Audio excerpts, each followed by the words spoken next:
ಕಾಂಗ್ರೆಸ್ನವರು ಪ್ರೀತಿಯ ಅಂಗಡಿ ಬಗ್ಗೆ ಮಾತಾಡ್ತಾರೆ, ಆದರೆ ಮೋದಿಯ ಸಮಾಧಿ ತೋಡುತ್ತೇವೆ ಅಂತ ಹೇಳ್ತಾರೆ ಅಂತ ರಾಜ್ಯಸಭೆಯಲ್ಲಿ ಪ್ರಧಾನಿ ನರೇಂದ್ರ ಮೋದಿ ನಿನ್ನೆ ಗುಡುಗಿದ್ದಾರೆ. ಕಾಂಗ್ರೆಸ್ಗೆ ನನ್ನ ಸಮಾಧಿ ಅಗೆಯಲು ಸಾಧ್ಯವಿಲ್ಲ. ಕಾಂಗ್ರೆಸ್ನವರು ಪ್ರೀತಿಯ ಅಂಗಡಿ ಬಗ್ಗೆ ಮಾತಾಡ್ತಾರೆ, ಆದರೆ ಮೋದಿಯ ಸಮಾಧಿ ತೋಡ್ತೇವೆ ಎನ್ನುತ್ತಾರೆ.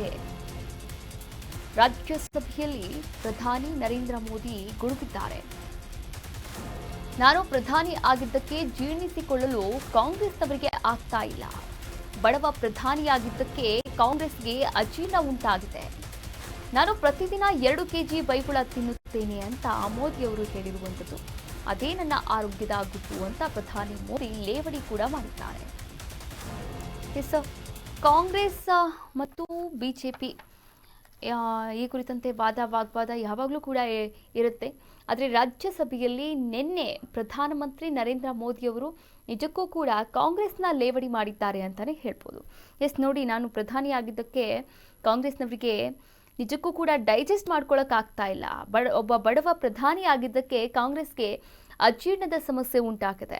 ನಾನು ಪ್ರತಿದಿನ 2 ಕೆಜಿ ಬೈಗುಳ ತಿಂತೇನೆ ಅಂತ ಮೋದಿಯವರು ಹೇಳಿದ್ದಾರೆ.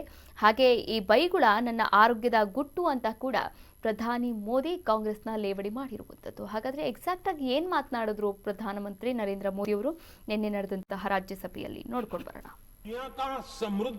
समृद्ध देश भी अपने यहाँ गैर कानूनी नागरिकों को बाहर निकाल रहा है.